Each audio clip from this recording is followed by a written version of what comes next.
Alrighty, on this episode of Faith in Focus, I want to talk about this idea of empire in the Bible and kind of what that means, like what this idea of the empire means in the Bible. You could call it maybe the world system, world governments, that kind of thing.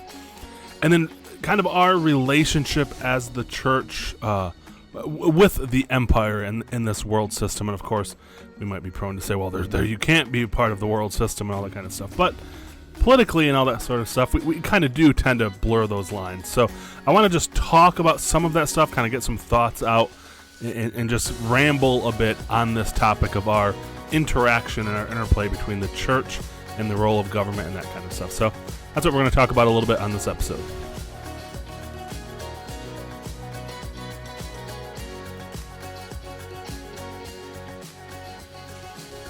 Alrighty, well, as I said in the opening, this idea of the empire in the Bible, it kind of sounds Star Wars anytime you think about the empire striking back and all that kind of stuff. But there is this idea of empire in the Bible, and we don't really usually call it empires. We might call them kingdoms, the kingdom of this world. There's this overarching concept of, Satan being the god of this world. That's obviously a biblical concept. Seems a little odd. Sometimes we think, well, isn't God? Like, and this is his world. And there's an element of that. God is God overall. But in the same way that there are, many lords and masters and rulers and stuff, this lowercase g, God, ruler, powerful being or whatever, there is a certain being that has control over this world system.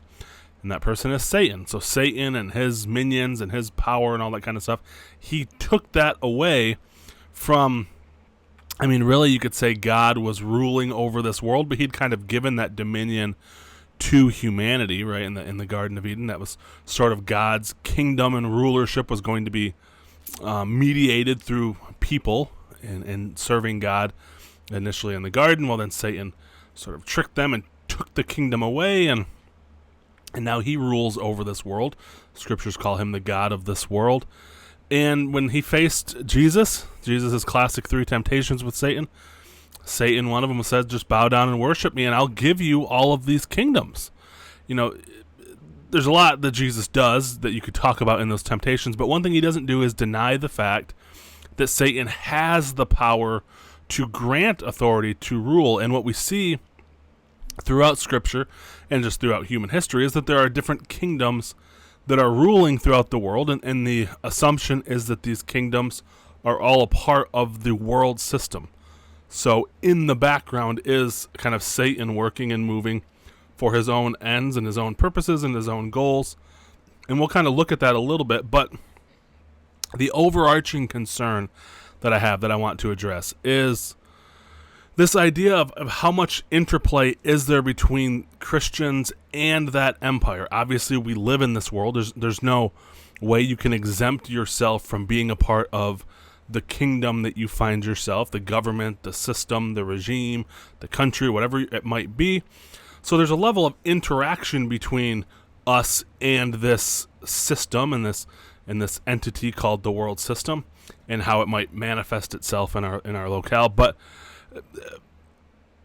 I think that there's some healthy ways and some unhealthy ways to do this. And I think that'll become clear, hopefully, as we look into this. So part of this is spurred on by a post I'd made on social media a couple years ago.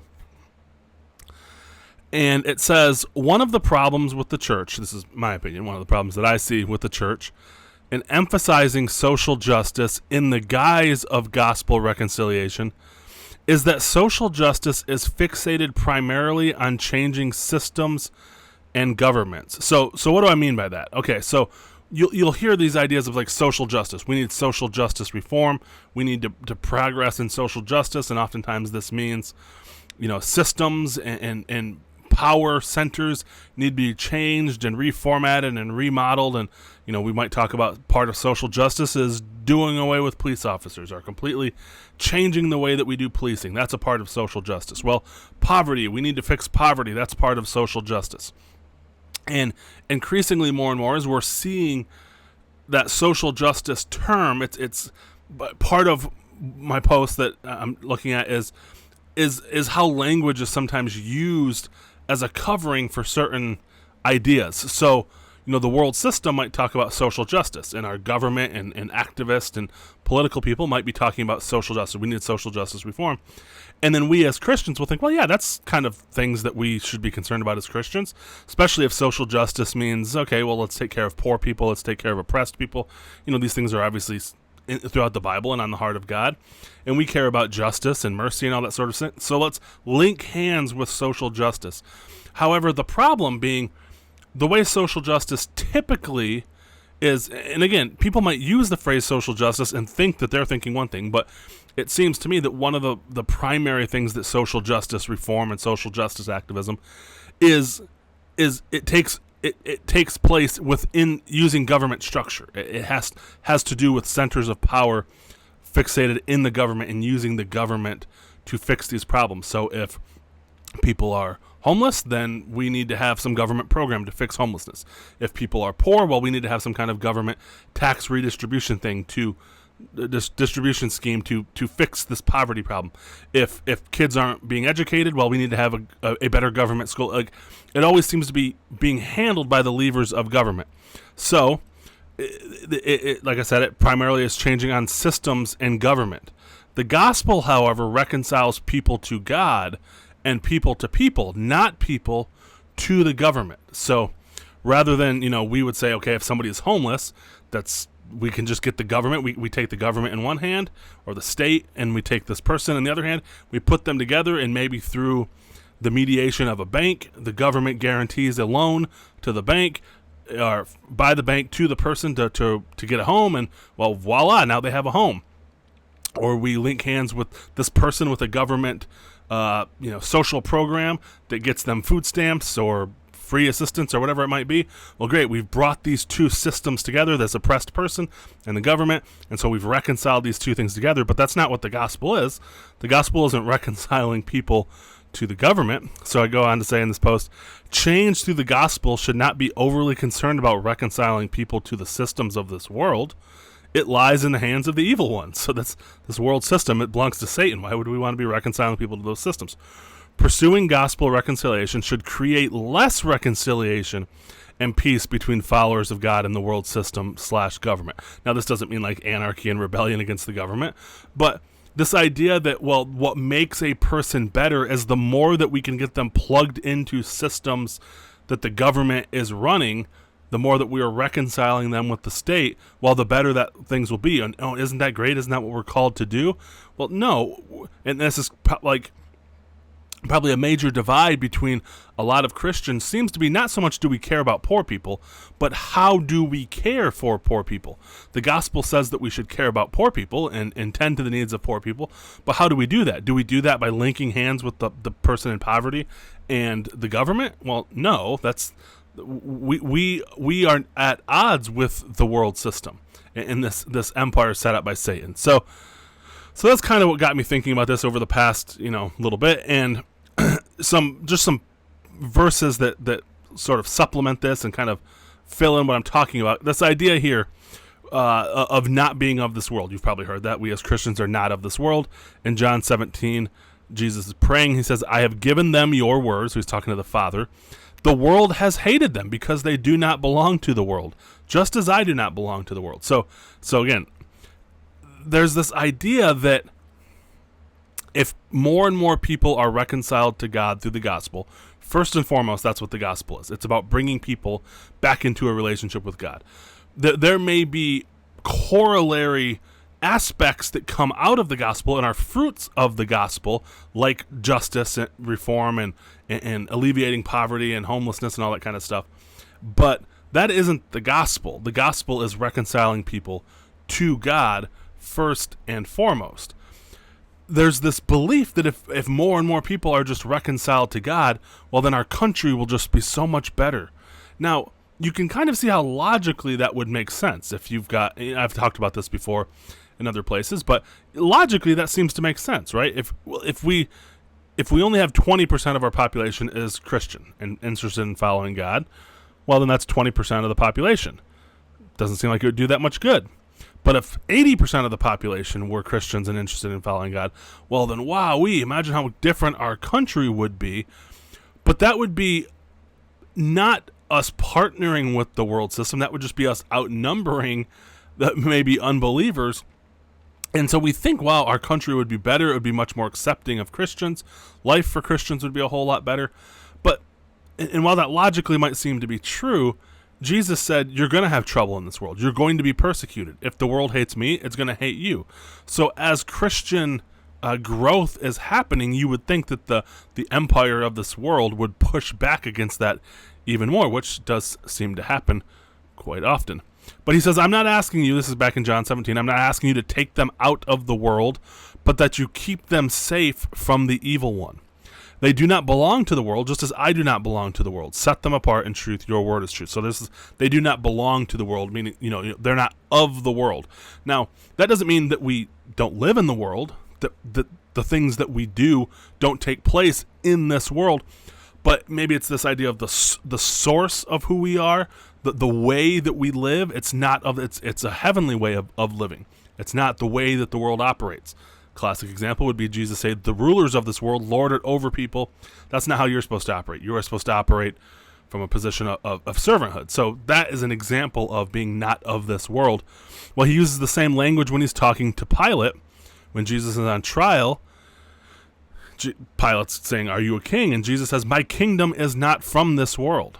If my kingdom were from this world, my servants would be fighting to keep me from being handed over to the Jewish authorities. But as it is, my kingdom is not from here. So Jesus' point is not that his kingdom is not real, not that his kingdom is not going to take place on this earth. I firmly believe, no matter what your view on eschatology is, Jesus is either going to literally be here on earth ruling and reigning in a kingdom, or he is going to be ruling in a kingdom, a spiritual kingdom that's primarily made up of his people ruling in his place on this earth. Either way, it's happening on this earth. Jesus is not saying, well, my kingdom is when you die and you float off into the clouds somewhere. That's where my kingdom is. No, he's saying the way that we fight and the way that we battle, so to speak, the way that we operate is not the way that the kingdoms of this world operate. If it was, then my people would be taking up arms and fighting against you, because that's what the empires of this world do. So in that, you kind of see this picture that Jesus is saying, we as members of God's kingdom, we as members of the church, followers of God, we don't fight the way that the kingdom of this world operates. We don't operate in the same way. And that's kind of a clue, I think, to how we should be suspicious of any time. And people will often talk about, churches should not be political. But as everything becomes political, it's like any stance you take that you might think, what does that have to do with politics? Somehow it has become politicized. So obviously there's reasons why you can't necessarily get away from this kind of stuff. We live in this world, and as things are more and more politicized, you can't help but, if you've got a view on divorce or something, like somehow that's political. And so there's some things you just can't get away from. However, we ought to be suspicious when the world system starts fighting battles certain ways. The kingdom of this world, the state that we live in, recognizes a problem and thinks this is how we're going to fix this problem. And then a church linking hands with them and saying, yeah, we're going to fight that battle alongside you. That's not to say, and nowhere in this am I trying to say that, Christians should not be political, that we shouldn't take part in the political discourse, to what extent and how far. None of this is trying to say it's black or white. Obviously, every person has to make their own decision and how much they're engaged in this kind of stuff, and how much is too much. At what point do you cross over to taking up arms as the way that the world would fight these battles? But we wouldn't deny, justice and social justice and these kinds of things need to be alleviated. But if the church is just mirroring the way that the state would say to do this kinds of things, that to me seems a bit like Jesus saying, if my kingdom was of this world, my people would take up arms and fight, because that's how you Romans fight. But it's not of this world. We fight in a different way. So there's that aspect of it. What throughout the Bible does this idea of empire mean? Well, it manifests itself in certain ways. Obviously, the Holy Land, the Middle East, was not the only part of the world, but that's the only part of the world as far as the Bible is concerned. Everything kind of takes place within that place. So in Daniel, you see these visions. The people are often like, what the heck is going on in the book of Daniel? It seems so bizarre, but it's not overly complicated, and you might just have to take my word that this is what's going on. But in Daniel 7, he says, I was watching in my vision, Daniel's been given a vision, and during the night as the four winds of the sky were stirring up the great sea, that would be the Mediterranean Sea, then four large beasts came up from the sea. They were different from one another. The first one was like a lion with eagle's wings. As I watched, its wings were pulled off, and it was lifted up from the ground. It was made to stand on 2 feet like a human being, and a human's mind was given to it. Then a second beast appeared, like a bear. It was raised up on one side, and there were 3 ribs in its mouth between its teeth. It was told, get up and devour much flesh. After these things, as I was watching, another beast, like a leopard, appeared with 4 bird-like wings on its back. This beast had 4 heads, and ruling authority was given to it. After these things, as I was watching in the night visions, a 4th beast appeared, one dreadful, terrible, and very strong. It had 2 large rows of iron teeth. It devoured and crushed, and anything that was left it trampled with its feet. It was different from all of the beasts that came before it. It had 10 horns. So, again, I'm not going to get into this, but what Daniel is seeing is a succession of certain empires that are going to rule over the area of Israel. And so Babylon was ruling at his time. This would be the lion. And then after that comes the bear, which is the Medo-Persian Empire. And this parallels a vision that was given earlier in the book of Daniel. But again, just take my word for it. This isn't really what we're delving into in this one. The third one, the leopard, would be the Greco-Roman empire that rised up after this. And then the fourth one, there's debate. Some people think it's the Roman Empire. Some people think it's an Islamic empire that comes later. But either way, that's kind of irrelevant. But the point being that in the book of Daniel, from his time, which would be the 6th century BC on, he's seeing these visions of, as far as the people of God are concerned in the Middle East and the land of Israel, there are going to be these world empires that rule over this area. And what you see amazingly in the end times, in the book of Revelation, is you see a beast. Again, you see this imagery of this beast, and it comes up in Daniel, but this end times empire, this end times kingdom that it's set itself against God, because that's what all of these world empires do. If you've been a listener of Faith in Focus for a while, I would encourage you to become a supporter of the ministry by becoming a monthly donor.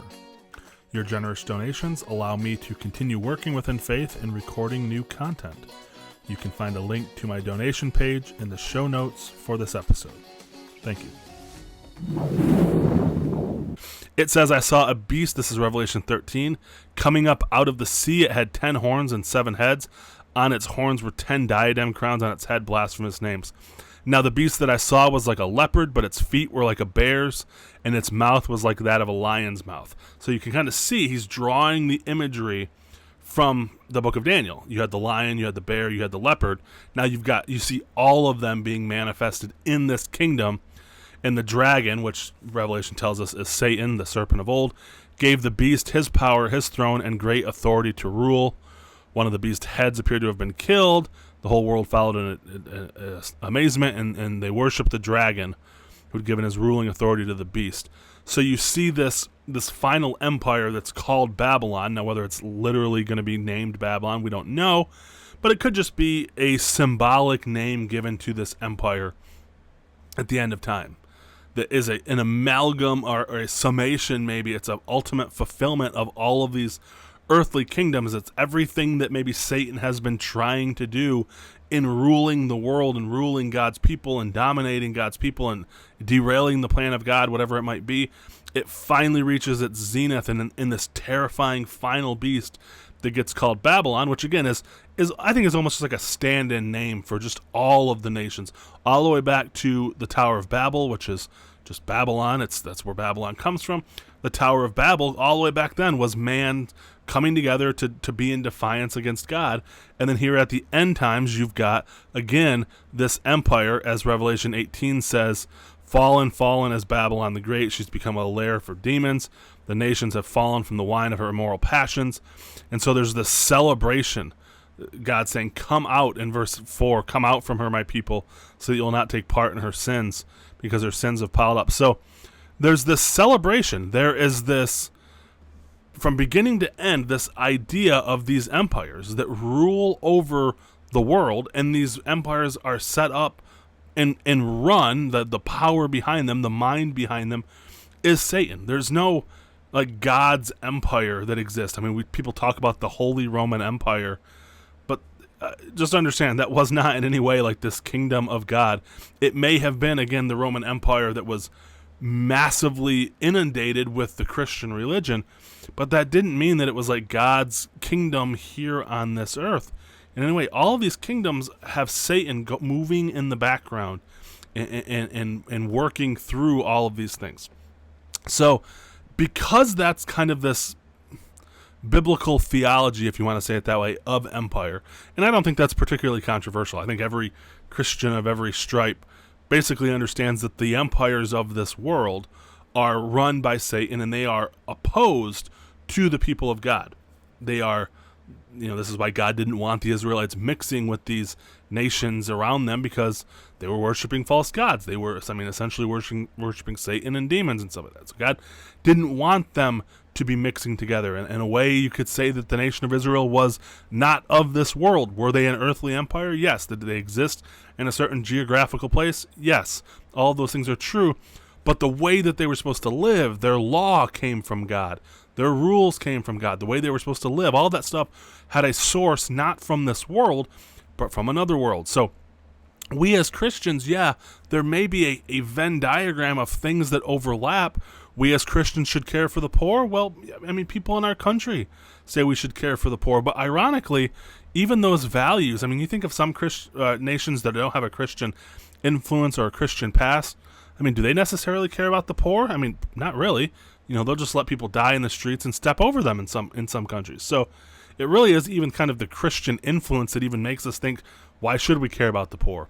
Why should we care about justice? Why should we care about unfairness and inequities and all that kind of stuff? So even that is kind of influenced by Christianity. We, as Frank Turek has a book called Stealing from God. It's this idea that like atheist kind of godless ideologies will often have to steal from God these values that come from Christianity. And we say, this idea of Christian atheism is kind of becoming more and more popular. It's this idea that we don't really believe in God, but we want all of the morals and the values that come from God because we see it can build a successful kingdom. It can build a successful nation, and it kind of provides that framework to do so. This idea, too, of Christian nationalism, that would be maybe something kind of more on the right-wing side of political things. But it's all this idea that we want an earthly kingdom that is Christian. We want Christian values to dominate it. We want Christian whatever. And Christian nationalism kind of gets painted with a broad stroke by opponents of it, and it just kind of gets labeled as like racist and all that kind of stuff, whereas some people might just be like, hey, I think the Christian values are pretty good. They've done us pretty good for a couple hundred years, and obviously things can be tweaked and stuff, and maybe the racism stuff wasn't all that good, and slavery wasn't good, but we can get rid of that stuff and be progressing forward while hanging on to our Christian values. Most people are like, I would like to live in it's not that hard to prove that most people would like to live in a Christian nation.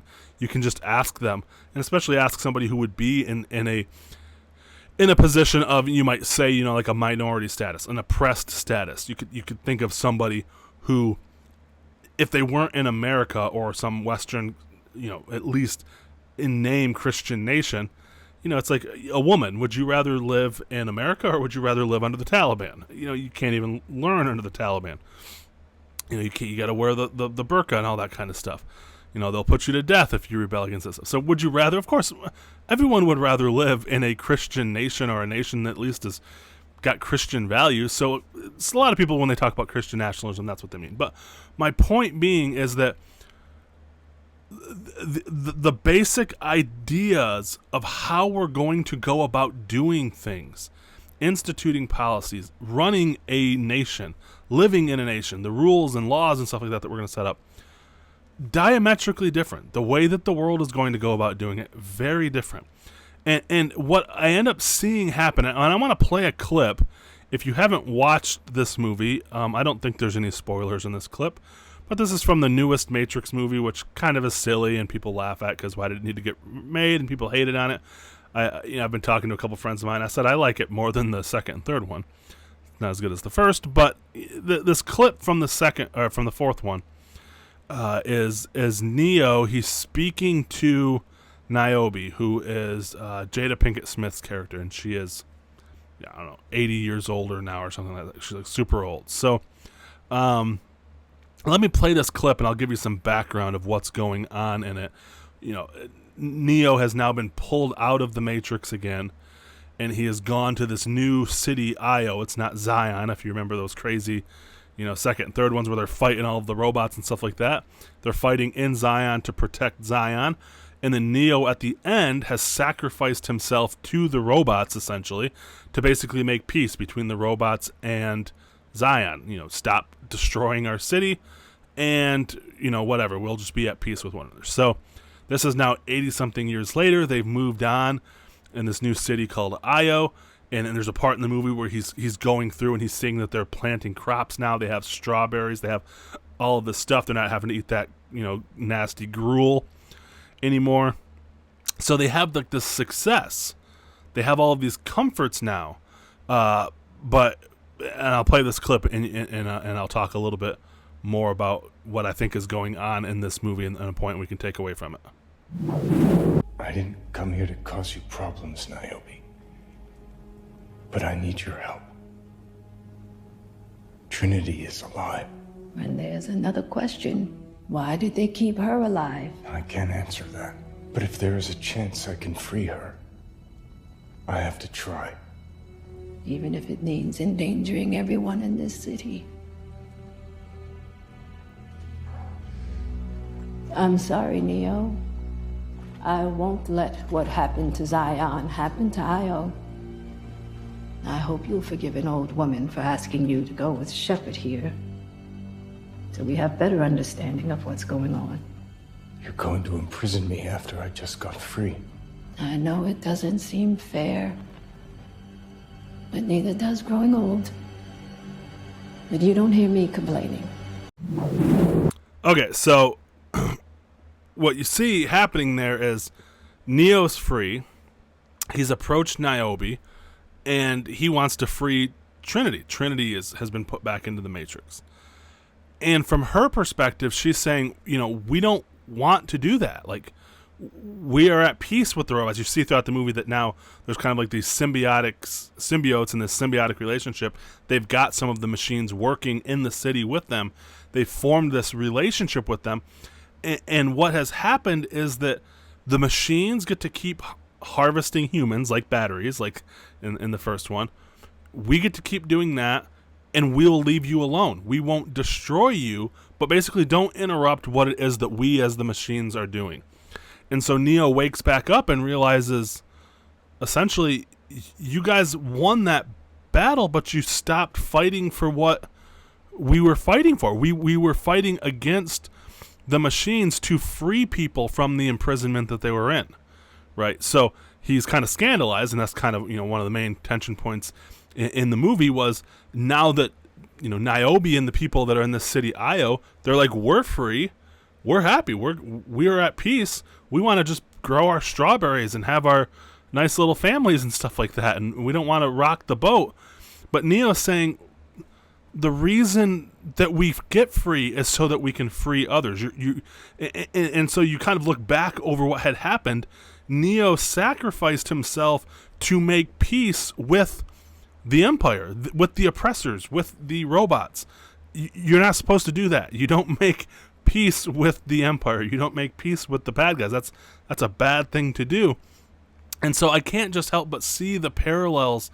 And I think one of the main problems that happens when Christians link hands with the world system, it might be called like gospel reconciliation, and we try to give it Christian phraseology, but what we're doing is essentially what the people in Io and Zion did in the Matrix.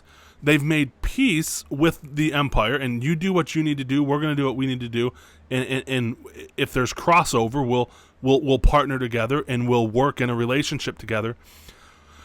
And again, this is not an attack on any church. It's not an attack on any Christian. It's not an attack, but just anecdotally, in what seems to be the case.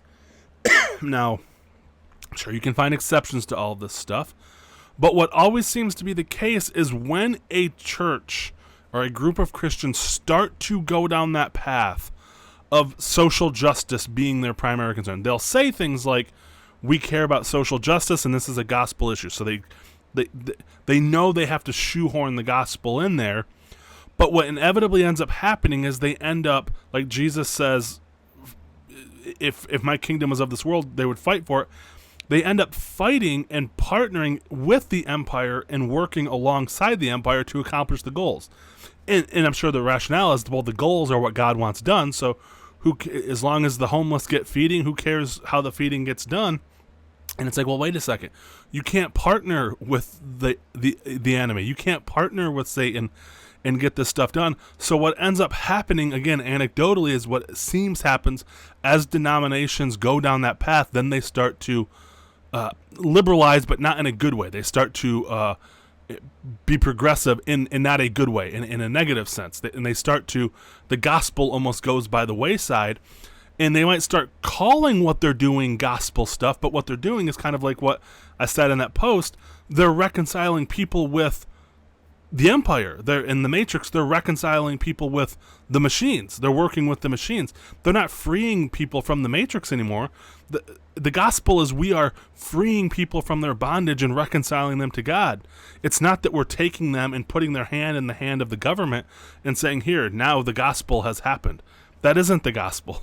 And what often ends up happening is the gospel gets put on the back burner, and then even the idea, sadly in some cases, that the gospel needs to be proclaimed, that you are a sinner who's at odds with God and you need salvation and you need to whatever, all these kinds of things. That stuff actually becomes offensive. We don't want to even talk about that. So you're like the Niobe who's saying, we don't even want to, we will imprison you. We will essentially put you back into the Matrix if we have to, back into that pod, because we don't want you destroying the system that we have built. So again, this is not an injunction to not be involved in politics.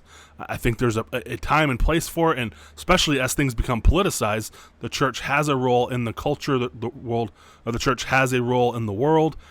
Gospel first, and I mean literally, the gospel is not feeding homeless people. The gospel isn't giving homes to people. Those might be fruit of the gospel, but that isn't the gospel. Jesus didn't die on the cross to build you a home. Jesus didn't die on the cross so you wouldn't be in poverty. These things are not the gospel. So we can't compromise the gospel in the pursuit of social justice. And the fear that I have is that when people start to do that, they start to partner with the world system, fight the way that Rome fights, so to speak, with the intention that we're going to do gospel things. Sadly, what ends up happening is you find that was just another ploy of the enemy to distract you from the Great Commission, from the gospel, from raising up people to follow Jesus Christ. And then we end up, like that clip from the Matrix, we end up plugging people back into the Matrix. We end up refusing to free people from the Matrix because, well, hey, we're happy. We got strawberries and these little measly creature comforts that we might have. So that's my exhortation to you, just a little theology on what biblical empire is and why we as Christians should not be partnering with the empire, even though we live in the empire and in the Matrix and in the state and in the regime. So hope you enjoyed this episode. Have a good one. While Faith in Focus is a ministry of mine as a missionary with InFaith, the views and opinions expressed, believed, or lived out by myself or those appearing in this podcast do not necessarily reflect the position, beliefs, or opinions of InFaith as a mission.